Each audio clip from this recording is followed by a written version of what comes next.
Hello dear friends, આ વિડીયોમાં આપણે મોડલ ઓક્ઝિલરી વર્બ્સને પૂર્ણકાળમાં શીખવાના છીએ. એટલે કે modal auxiliary verbs plus have plus ક્રિયાપદનું ત્રીજું રૂપ.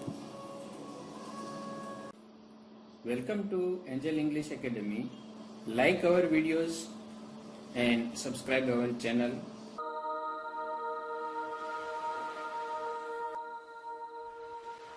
બેલ પ્રેસ કરવાનું ભૂલતા નહીં, જેના કારણે અમારા નવા વિડીયો જ્યારે અપલોડ થાય ત્યારે તમને તમારા ફોનમાં તેનું ઓટોમેટિક નોટિફિકેશન મળે. Hello dear friends, welcome to Angel for English. અંગ્રેજી શીખવા તમારું એન્જલ ફોર ઇંગ્લિશમાં હાર્દિક સ્વાગત છે. We are learning right now the use of modal auxiliary verbs in perfect tenses. એટલે કે can, could, may, might, should, would, ought to ને must. આ બધા જે મોડલ ઓક્ઝિલરી વર્બ છે એ મોડલ ઓક્ઝિલરી વર્બનો પૂર્ણકાળમાં કેવી રીતે ઉપયોગ થઈ શકે તે.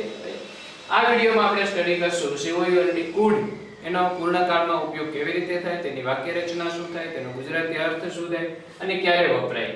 ઓકે, તો એની વાક્ય રચનામાં જોવા જઈએ તો કુડ હેવ અને V3 ભૂતકૃદંતનું રૂપ, જેને આપણે પીપી પરફેક્ટ પાર્ટિસિપલ કહીએ છીએ, તે બધા સાથે હેવ વપરાશે. ગુજરાતી અર્થ કુડનો પૂર્ણકાળમાં લઈએ ત્યારે કંઈક આવો થાય છે: શક્ય, શકી, શક્યો, શક્યા, આવી ગયું શક્યુ પ્લસ હોત. રાઈટ, મતલબ કે શક્યા હોત, શક્ય હોત, શક્યો હોત, શક્ય હોત વગેરે. અથવા તો આમ બદલાઈ શકે શકત. એટલે આવી રીતે જીતી શકત બરાબર થશે could have won. રાઈટ, હવે જો એક શબ્દ એક વાક્ય ઉપરથી કે આ ફ્રેઝ ઉપરથી એમ ખબર તો પડી જાય કે આ શું દર્શાવવામાં માંગે. જીતી શકત, જીતી શકી હોત, જીતી શક્યા હોત is equal to could have won. મતલબ જીત્યા નથી એવો જ અર્થ થયો ને. હા, જો તેઓએ મને સમયસર કીધું હોત તો હું પહોંચી શકત. ડોક્ટર સમયસર આવ્યા હોત તો આ દર્દીને બચાવી શકત. રાઈટ, તેઓએ મને મદદ કરી હોત તો હું આમાં મારી પ્રગતિ વધારે ઝડપથી કરી શકત. આમ કરી શક્યો હોત કે કરી શકત. ભૂતકાળની આ ક્ષમતા, આવડત, આમ કરી શકત એ દર્શાવવા માટે could have plus V3 નો યુઝ થાય. અને આપણે આખા વાક્યમાં લઈ શકીએ જીતી શકત તો એમ કરીને આગળ બની શકે. ભારત મેચ જીતી શકત. આનો અર્થ એવો થાય ને કે ભારત મેચ જીતી શક્યું હોત. રાઈટ, જો આ XYZ ખેલાડી આમ રમ્યો હોત તો ભારત મેચ જીતી શકત કે જીતી શક્યું હોત. આખું વાક્ય બની ગયું India could have won the match. Right, આમ ન થયું નહીતર ભારત મેચ જીતી શકે. નકારમય હોઈ શકે. અરે શું હવે, if nobody had helped him, જો તેને કોઈ મદદ ન કરી હોત તો એ પરીક્ષામાં પાસ ન થઈ શકત.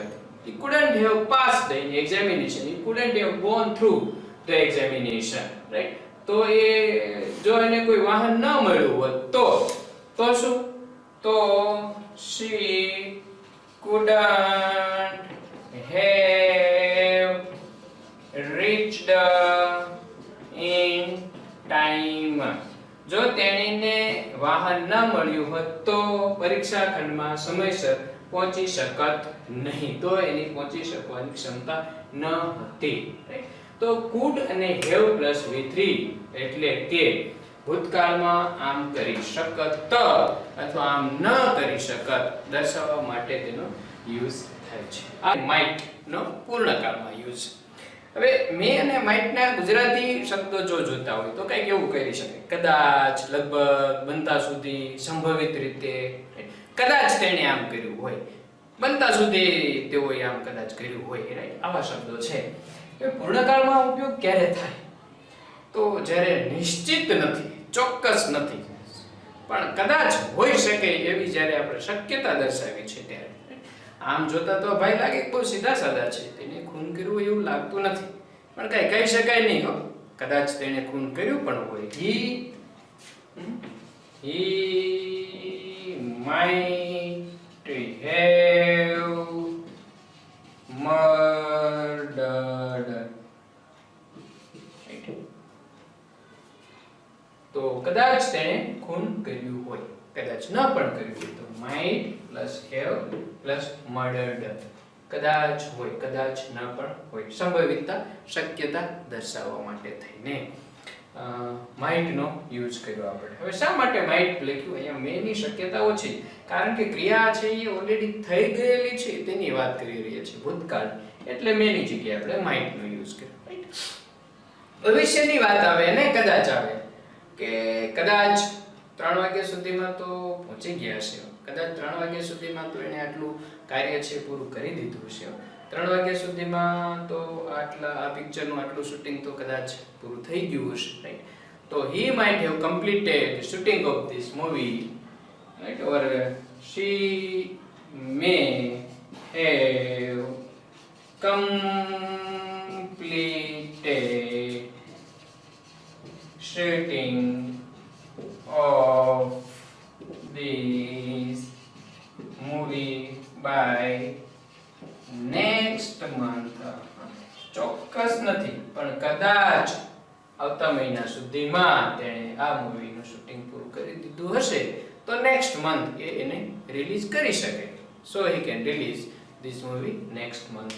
શક્યતા અને સંભાવના દર્શાવવા માટે કે કદાચ આમ કર્યું હશે. એવું લાગે છે પ્રિન્સિપલ હમણાં જ ઓફિસમાં હતા પણ દેખાતા નથી, કદાચ ક્યાંક બહાર ગયા હોય. might have gone somewhere out.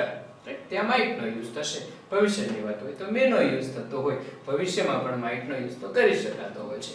અને વાક્ય રચના કેવી બની? have plus v3. ના પાડવી હોય તો ના, ભાઈ કદાચ તેઓએ આ ન કર્યું, કંઈક બીજા કોઈકનું કામ હશે. they might not have done this. someone must have done this. કોઈ કે બીજાએ આ કદાચ ચોક્કસપણે કર્યું હોય તેઓનું આ કામ નથી. તો સંભવિતતા, ચોક્કસતા નહીં, અનિશ્ચિતતા હોય જ્યારે ક્રિયાની, પૂરું થઈ ગયેલા ક્રિયાની, ત્યારે may have અને might have સાથે v3 નો કે must જ જોઈએ નામનું જે મોડલ ઓક્સિલરી વર્બ છે એ મોડલ ઓક્સિલરી વર્બ પૂર્ણકાળમાં વપરાય ત્યારે એની અંગ્રેજીની વાક્ય રચના કેવી રીતે બને અને એનો ગુજરાતી અર્થ શું થાય અને એ શું દર્શાવવા માટે વપરાય છે. ઓકે, પહેલા જોઈ લઈએ વાક્ય રચના. તો મોડલ્સ have અને v3 બધાય મોડલ્સ ની એક સરખી છે. ગુજરાતી અર્થ એક આવો થાય: હોવા, હોવી, હોવું, હોવો, કે હા હોવા, હોવી, હોવું અને હોવો જ જોઈએ. તેઓએ પત્ર લખ્યો હોવો જ જોઈએ, તેઓએ આમ કર્યું હોવું જ જોઈએ. રાઈટ. હા, અહીંયા મેં આ વસ્તુ મૂકી હતી, અત્યારે અહીંયા છે ને ક્યાં ગયું છે? ઓકે, તો આ કામ તો એ પિન્ટુનું જ હોય, પિન્ટુએ આ લીધું હોવું જ જોઈએ, બીજો કોઈએ ન લીધું. શું? પિન્ટુએ જ લીધું હોવું જોઈએ. તો Pintu must have taken it. must have taken v3. એટલે ચોક્કસતા બતાવવા માટે યુઝ થાય ને, ખબર જ હોય, ખાતરી જ છે, 100% 100% શ્યોર જ છે, ત્યારે આપણે must have taken, ક્રિયા પૂરી થઈ ગઈ હશે તેના માટે પણ વપરાય અને ભવિષ્યમાં ક્રિયા પૂરી થઈ ગઈ હશે એવું દર્શાવવા માટે પણ વપરાય. એટલે બે જગ્યાએ ભૂતકાળ અને ભવિષ્ય બંને માટે વપરાય. ભૂતકાળ એટલે કે અસર ચાલુ હોય એટલે વર્તમાન જે હોય એનો અર્થ થાય. જેમ કે આપણે એક કામ કરીએ, અમે અત્યારે ચાલીને અહીંયા જઈએ છીએ તો 10 વાગે તો અમે પહોંચી જ ગયા હશું, તો તમે અમને 10:15 કોલ કરશો. we must have reached at 10. you can call at 10:15. તમે 10:15 કોલ કરી શકો, 10 વાગે તો અમે પહોંચી જ ગયા હશું. ઓકે, અત્યારે પિક્ચર ચાલુ છે પણ 9 વાગ્યાથી પૂરું થઈ જ ગયું હશે અને અમે ઘરે પહોંચી જ ગયા હશું, એટલે નો ટેન્શન, વરસાદની ચિંતા નથી. we must have reached at home by 10. Right. અંધારો થાય એ પહેલા તો અમે ગમે તેમ કરીને ત્યાં સુધી પહોંચી જ ગયા હશું. we must have reached there. અમે આ 10 વાગ્યા છે ને 11 વાગ્યા સુધીમાં કામ પૂરું કરી દીધું હશે sir, 100% definitely. we must have completed this work by 10 o'clock. તો ચોક્કસતા દર્શાવવા માટે must નો પૂર્ણ ક્રિયા થઈ ગઈ છે એના પર ભાર દેવા માટે must have plus v3 નો ઉપયોગ થાય છે. તેઓએ આમ કર્યું હોવું જ જોઈએ. They must have done like this. તેણે આ વાહ એ તો ખૂબ સરસ રીતે અંગ્રેજીમાં સ્પીચ આપી. પહેલા નહોતું આવડતું તો you can say that he must have learned English in Angel class. તેણે એન્જલ ક્લાસમાં અંગ્રેજી શીખ્યું હોવું જ જોઈએ તો જ આટલું પરફેક્ટ ઇંગ્લિશ છે બોલી શકે છે. he must have learned English in Angel class from Kishan sir. So keep on studying, you will get command over this topic. The use of should in perfect tense is પૂર્ણ કાળમાં should no use થાય ત્યારે એનો અર્થ કેવી રીતે થશે? તો એનો અર્થ કંઈક આવો કરી શકાય કે કરવું જોઈતું હતું, આમ કરવાની જરૂર હતી, અથવા તો હોવી હોવું જોઈએ. વાક્ય લખીએ તો તમને ખબર પડશે. They should have worked harder. मतलब should have worked harder નો મતલબ શું લેશો? ઓકે, તેઓએ વધારે સખત મહેનત કરવાની જરૂર હતી. બન્યું એવું કે એનું પરિણામ આવ્યું, લો પરિણામ આવ્યું, તો હવે શું કરશું? હવે કઈ ન થાય. એ જે તે સમયે તેઓએ વધારે મહેનત કરવાની જરૂર હતી, તેઓએ વધારે મહેનત કરવી જોઈતી હતી, આમ કરવું જોઈતું હતું. ઓકે, માની લો કે બન્યું એવું કે તમે બસ સ્ટેન્ડે જાઓ છો, બસ ચૂકી જાઓ છો, રાઈટ? બસ જતી રહી તો હું તમને શું સલાહ આપું? હું તમને એવું કહી શકું કે you should have reached a little bit earlier there. તમારે થોડા વહેલા પહોંચવાની જરૂર હતી, તમારે આમ કરવાની જરૂર હતી, રાઈટ? મારે તેઓને સજા કરવી જોઈતી ન હતી, તો આપણે નકારમાં કરી શકીએ I should not have punished them. તેઓને સજા કરવાની જરૂર નહોતી. Police should have arrested him. પોલીસે તેને ધરપકડ કરી લેવી જોઈતી હતી. જો એમ કર્યું હોત તો અત્યારે આ ઘટના ન બની હોત. Government should have taken these steps earlier. સરકારે આ પ્રકારના પગલા વહેલા લેવા જોઈતા હતા, અત્યારે બહુ મોડું થઈ ગયું છે, રાઈટ?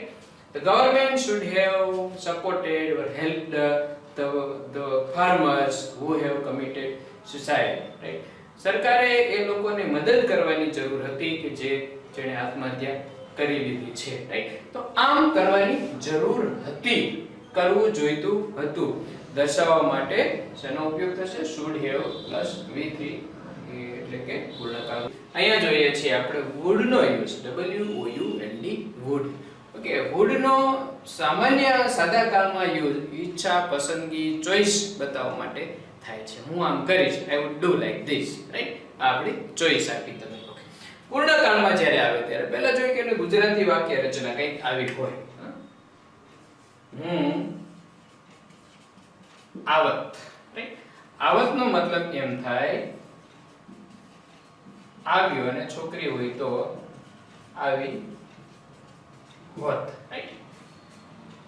હવે એ કેવી રીતે બન્યું?